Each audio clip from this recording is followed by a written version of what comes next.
ओम गण गणपतये नमः।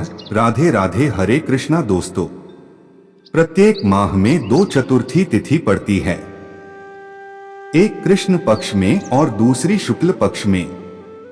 इस समय मार्गशीर्ष या अगहन का महीना चल रहा है। मार्गशीर्ष या अगहन मास की कृष्ण पक्ष की चतुर्थी को गणाधिपति संकष्टी चतुर्थी के नाम से जाना जाता है। इस दिन चतुर्थी का व्रत रखा जाता है और भगवान गणेश की पूजा की जाती है। मान्यता है कि इस दिन गणेश जी की पूजा करने से जीवन में आ रही सभी समस्याएं दूर हो जाती हैं और उसके जीवन में आने वाले सभी प्रकार के दुख दूर हो जाते हैं। साथ ही व्यक्ति को सुख समृद्धि का आशीर्वाद प्राप्त होता है। तो चलिए मित्रों, सुनते हैं संकष्टी चतुर्थी व्रत की पहली कथा। गणाधिपति अगहन संकष्टी चतुर्थी व्रत की पहली कथा के अनुसार एक समय कैलाश में माता पार्वती तथा श्री गणेश जी महाराज विराजमान थे। तब 12 माह की गणेश चतुर्थी का प्रसंग चल पड़ा। पार्वती जी ने पूछा कि हे पुत्र, अगहन मास की चतुर्थी को गणेश की पूजा कैसे करनी चाहिए? अगहन मास के गणपति देवता का क्या नाम है? उनके पूजन आदि का क्या विधान है? सो आप मुझसे कहिए। गणेश जी ने कहा कि महादेवी, अगहन चतुर्थी के दिन गणाधिपति नामक गणेश की पूजा करनी चाहिए। दिन भर व्रत रखकर रात्रि में चंद्र को अर्घ्य देकर पूजन संपन्न करना चाहिए। ब्राह्मण भोजन के अनंतर स्वयं व्रती को इस दिन पंचगव्य पान करके रहना चाहिए। यह व्रत संकट नाशक है। इसके स्मरण मात्र से ही मनुष्य को सिद्धि मिलती है। तो चलिए सुनते हैं अगहन गणेश चतुर्थी व्रत की कथा। प्राचीन काल में सतयुग में मकरध्वज नामक एक राजा हुए। वे प्रजा पालन के प्रेमी थे। उनके राज्य में कोई निर्धन नहीं था। चारों वर्ण अपने अपने धर्मों का पालन करते थे। प्रजा को चोर डाकू आदि का भय नहीं था। प्रजा स्वस्थ रहती थी। सभी लोग उदार, सुंदर, बुद्धिमान, दानी और धार्मिक थे। इतना सुंदर राज्य शासन होते हुए भी राजा को पुत्र की प्राप्ति नहीं हुई थी। तत्पश्चात महर्षि याज्ञवल्क्य की कृपा से उन्हें कालांतर में एक पुत्र की प्राप्ति हुई।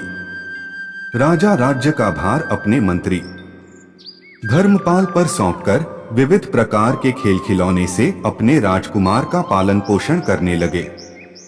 राज्य शासन हाथ में आ जाने के कारण मंत्री धर्मपाल धन धान्य द्वारा समृद्ध हो गए। मंत्री महोदय को एक से बढ़कर एक 5 पुत्र हुए। मंत्री पुत्रों का धूमधाम के साथ विवाह हुआ और वे सब धन का उपभोग करने लगे। मंत्री के सबसे छोटे बेटे की बहू अत्यंत धर्मप्राणी थी। अगहन संकष्टी चतुर्थी आने पर उसने भक्तिपूर्वक गणेश जी की पूजा की।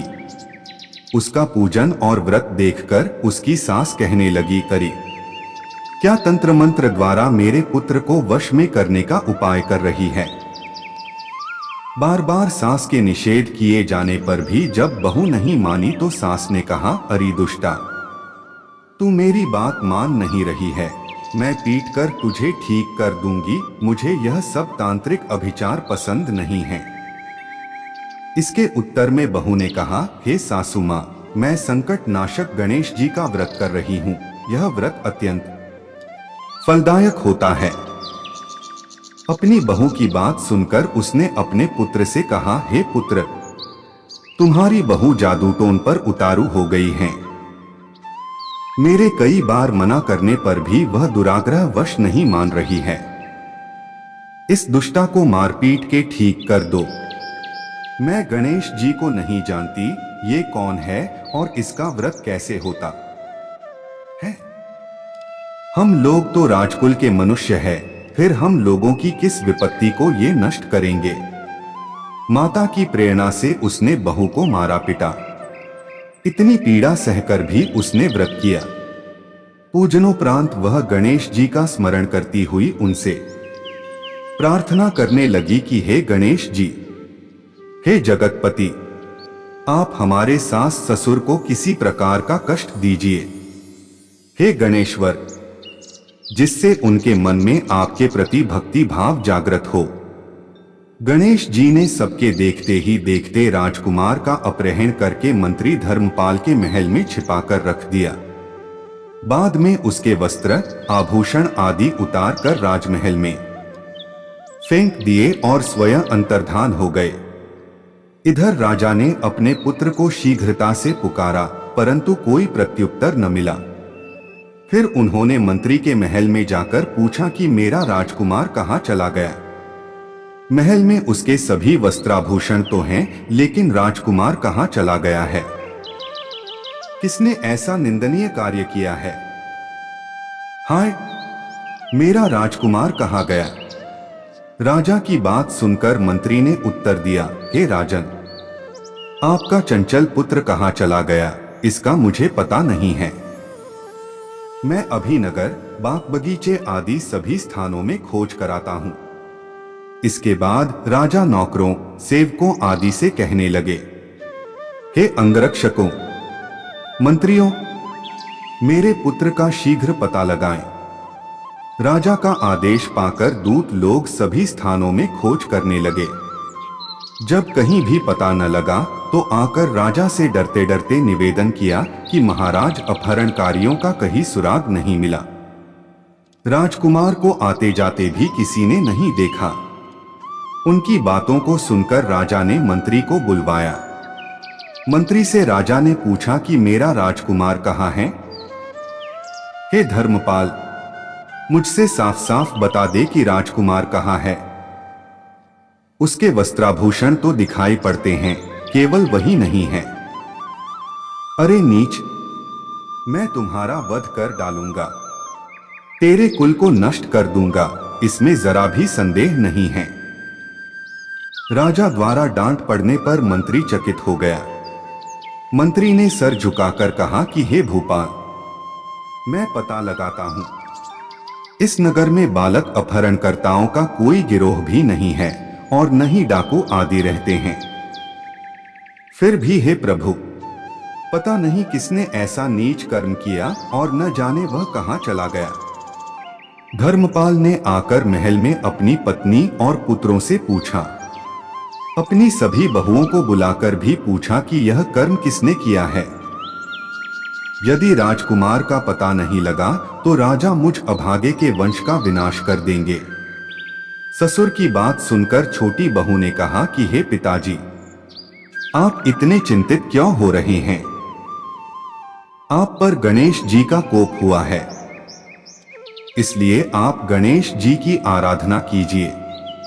राजा से लेकर नगर के समस्त स्त्री पुरुष, बालक वृद्ध संकट नाशक चतुर्थी का व्रत विधि पूर्वक करें तो गणेश जी की कृपा से राजकुमार मिल जाएंगे। मेरा वचन कभी मिथ्या नहीं होगा।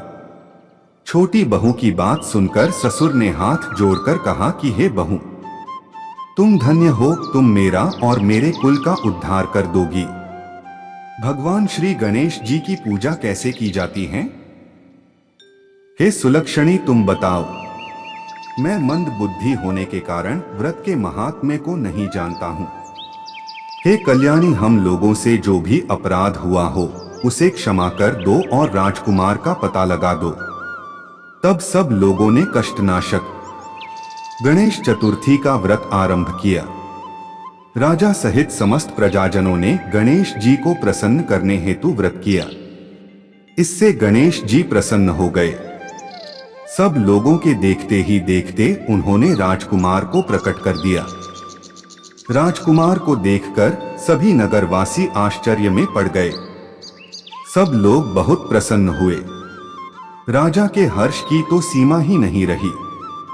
राजा कह उठे, गणेश जी धन्य हैं और साथ ही साथ मंत्री की कल्याणी बहू भी धन्य हैं, जिसकी कृपा से मेरा पुत्र यमराज के पास जाकर भी लौट आया। अतः सब लोग इस संतानदायक व्रत को निरंतर विधिपूर्वक करते हैं। तो बोलिए मित्रों, गौरी पुत्र गणेश की जय। अब चलिए सुनते हैं दूसरी कथा, श्री गणेश संकष्टी। चतुर्थी व्रत की दूसरी पौराणिक कथा के अनुसार एक बार भगवान शिव तथा माता पार्वती नर्मदा नदी के किनारे बैठे थे। वहां एक सुंदर स्थान पर माता पार्वती ने भगवान शिव से समय व्यतीत करने के लिए चौपड़ खेलने को डोट कहा। शिव चौपड़ खेलने के लिए तैयार हो गए, परंतु उन्होंने माता पार्वती से पूछा कि हम इस खेल को खेलेंगे तो इस खेल में हार जीत का फैसला कौन करेगा। यह प्रश्न उनके समक्ष उठा तो भगवान शिव ने कुछ तिनके एकत्रित कर उसका एक पुतला बनाकर उसकी प्राण प्रतिष्ठा कर दी और पुतले से कहा, बेटा हम चौपड़ खेलना चाहते हैं, परंतु हमारी हार जीत का फैसला करने वाला कोई नहीं है, इसीलिए तुम बताना कि हम दोनों में से कौन हारा और कौन जीता। उसके बाद भगवान शिव और माता पार्वती का चौपड़ खेल शुरू हो गया। यह खेल 3 बार खेला गया और संयोग से तीनों बार माता पार्वती ही जीत गई। खेल समाप्त होने के बाद बालक से हार जीत का फैसला करने के लिए कहा गया। महादेव का भक्त होने के कारण उस बालक ने महादेव को विजयी बताया। यह बात सुनकर माता पार्वती क्रोधित हो गईं और क्रोध में उन्होंने बालक को लंगड़ा होने, कीचड़ में पड़े रहने का श्राप दे दिया। बालक ने विनम्रता पूर्वक माता पार्वती से माफी मांगी और कहा कि यह मुझसे अज्ञानतावश ऐसा हुआ है, मैंने किसी द्वेष भाव में ऐसा नहीं किया। बालक द्वारा क्षमा मांगने पर माता ने कहा, यहाँ गणेश पूजन के लिए नाग कन्याएं आएंगी, उनके कहे अनुसार तुम गणेश व्रत करो, ऐसा करने से तुम मुझे प्राप्त करोगे। यह कहकर माता पार्वती शिव के साथ कैलाश पर्वत पर चली गईं। 1 वर्ष के बाद उस स्थान पर नाग कन्याएं आईं। तब नाग कन्याओं से श्री गणेश के व्रत की विधि मालूम करने पर उस बालक ने 21 दिन लगातार गणेश जी का व्रत किया।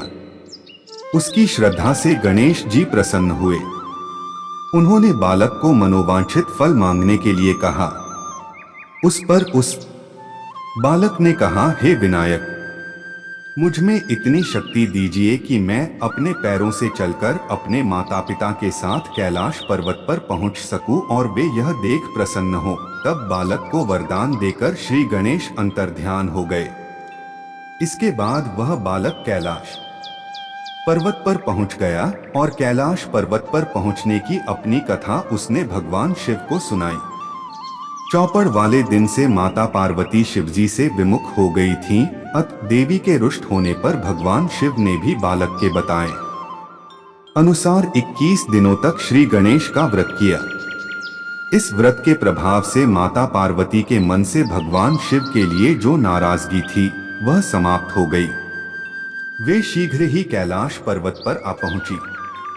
वहां पहुंचकर पार्वती जी ने शिवजी से पूछा, भगवंत, आपने ऐसा कौन सा उपाय किया जिसके फलस्वरूप मैं आपके पास भागी भागी आ गई हूं। शिवजी ने गणेश व्रत का इतिहास उनसे कह दिया। तब यह व्रत विधि भगवान शंकर ने माता पार्वती को बताई। यह सुनकर माता पार्वती के मन में भी अपने पुत्र कार्तिकेय से मिलने की इच्छा जागृत हुई। तब माता पार्वती ने भी 21 दिन तक श्री गणेश का व्रत किया तथा दूर्वा, फूल और लड्डुओं से गणेश जी का पूजन अर्चन किया। व्रत के 21वें दिन कार्तिकेय स्वयं माता पार्वती जी से आ मिले। उन्होंने भी मां के मुख से इस व्रत का महात्म्य सुनकर व्रत किया। कार्तिकेय ने यही व्रत विश्वामित्र जी को बताया। विश्वामित्र जी ने व्रत करके गणेश जी से जन्म से मुक्त होकर ब्रह्मऋषि होने का वर मांगा। गणेश जी ने उनकी मनोकामना पूर्ण की। ऐसे हैं श्री गणेश जी जो सबकी कामनाएं पूर्ण करते हैं। उस दिन से श्री गणेश चतुर्थी का यह व्रत समस्त मनोकामनाओं की पूर्ति करने वाला व्रत माना जाता है। इस व्रत को करने से मनुष्य के सारे कष्ट दूर होकर मनुष्य को समस्त सुख सुविधाएं प्राप्त होती हैं। अब चलिए सुनते हैं तीसरी कथा। मित्रों, द्वापर युग में युधिष्ठिर ने भगवान से पूछा, हे कृष्ण जी, मैंने सुना है कि अगहन संकष्टी चतुर्थी को गणाधिपति चतुर्थी कहते हैं। हे जगदीश्वर, आप कृपा करके मुझसे विस्तार पूर्वक इस कथा का श्रवण कराइए। श्री कृष्ण जी ने उत्तर में कहा कि प्राचीन काल में यही प्रश्न पार्वती जी ने गणेश जी से किया था कि हे देव, अगहन मास में किस प्रकार गणेश जी की पूजा की जाती है, इसे करने से क्या फल मिलता है। श्री कृष्ण कहते हैं कि एक बार माता पार्वती जी कैलाश पर्वत पर बैठी थी। उन्होंने गणेश जी से बोला, हे वत्स, अगहन चतुर्थी को बहुत ही शुभदायिनी कहा गया है, आप उसका विधान बतलाइए। इस मास में आपकी पूजा किस प्रकार करनी चाहिए, साथ ही इस महीने में आपका क्या नाम रखा गया है। इस पर गणेश जी बोले, हे माता, पूर्व काल में सुनी जाने वाली मेरी प्रतिकारक विधन्नाशक पुराण इतिहास में वर्णित कथा को कह रहा हूं, आप सुनिए। हे माता, अगहन चतुर्थी के गणेश जी का नाम गणाधिपति हैं। उसका पूजन पूर्व वर्णित विधि से करने से शुभ फल, धन धान्य, ऐश्वर्य और संतान की प्राप्ति होती है। हे माता, मैं अगहन मास की संकटा चतुर्थी की कथा कहता हूं, कृपया आप मन लगाकर पूरी कथा सुनना। गणेश जी कहते हैं कि द्वापर युग में महिष्मती नगरी का महीजित नामक राजा था। वह बड़ा ही पुण्यशील और प्रतापी राजा था। वह अपनी प्रजा का पालन अपने पुत्र की तरह करता था, लेकिन संतान विहीन होने के कारण उसे राजमहल का वैभव अच्छा नहीं लगता था। वेदों में निसंतान का जीवन व्यर्थ माना गया है।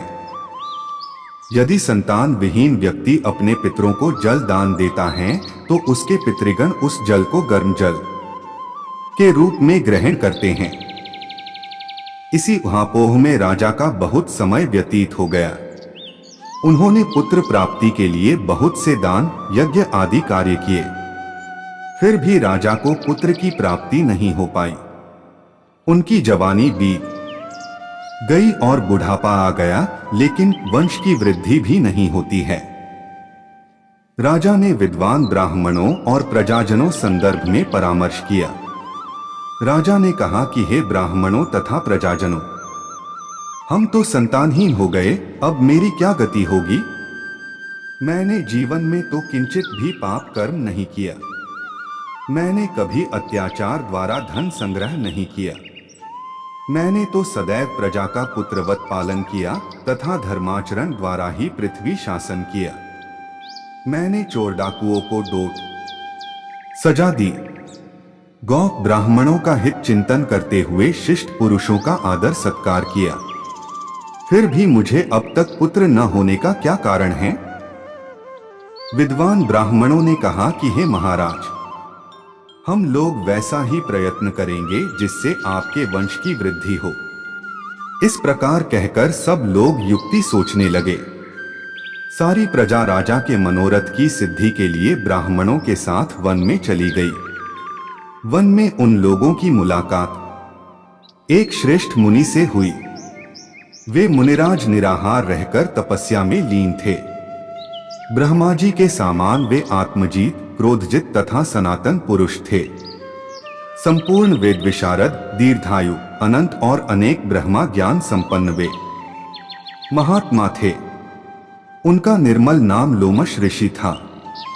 प्रत्येक कल्पांत में उनके एक एक रोम पतित होते थे, इसलिए उनका नाम लोमश ऋषि पड़ गया।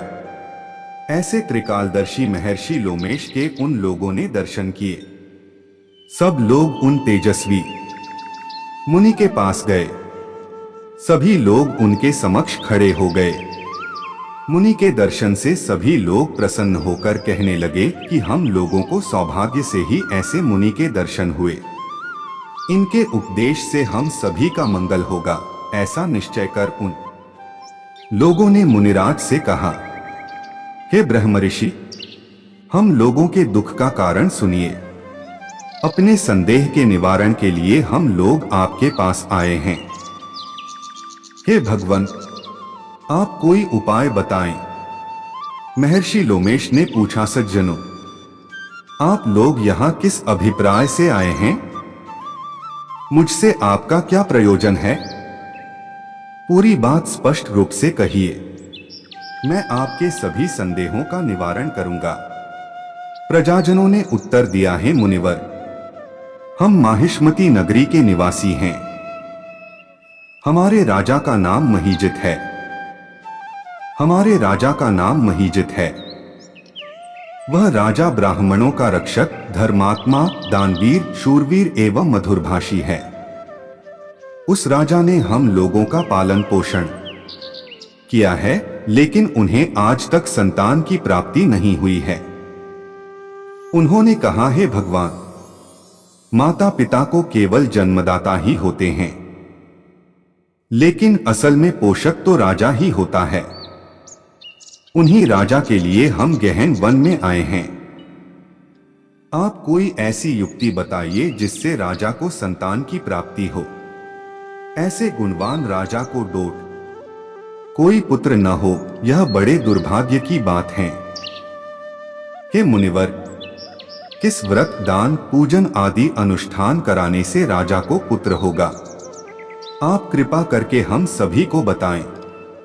प्रजा की बात सुनकर महर्षि लोमेश बोले, हे भक्तजनों, आप लोग ध्यानपूर्वक सुने, मैं संकट नाशन व्रत को बतला रहा हूं। यह व्रत निसंतान को संतान और निर्धनों को धन देता है। अश्विन कृष्ण चतुर्थी को एकदंत गजानन नामक गणेश की पूजा करें। पूरे विधि विधान से व्रत करके राजा ब्राह्मणों को भोजन कराएं, साथ ही उन्हें वस्त्र दान करें। गणेश जी की कृपा से उन्हें अवश्य ही पुत्र की प्राप्ति होगी। महर्षि लोमश की यह बात सुनकर सभी लोग करबद्ध होकर उठ खड़े हुए। सभी ने आकर यह बात राजा से बताई। इसे सुनकर राजा बहुत प्रसन्न हुए और उन्होंने श्रद्धापूर्वक विधिवत गणेश चतुर्थी का व्रत करके ब्राह्मणों को भोजन, वस्त्र आदि का दान दिया। रानी सुदक्षिणा को गणेश जी कृपा से 9 माह बाद एक सुंदर और सुलक्षण पुत्र की प्राप्ति हुई। श्री कृष्ण जी कहते हैं कि हे राजन, इस व्रत का ऐसा ही शुभ फलदायी प्रभाव है। जो व्यक्ति इस व्रत को श्रद्धा पूर्वक करें, वे समस्त सांसारिक सुख के अधिकारी होंगे। श्री कृष्ण जी ने कहा कि हे महाराज, आप भी इस व्रत को विधि पूर्वक कीजिए। श्री गणेश जी की कृपा से आपकी सभी मनोकामनाएं पूरी होंगी, साथ ही साथ आपके शत्रुओं का भी नाश होगा। भक्तों, यह थी तीसरी कथा। तो बोलिए गौरी पुत्र गणेश की जय। बोलो ओम नमो भगवते वासुदेवाय नमः।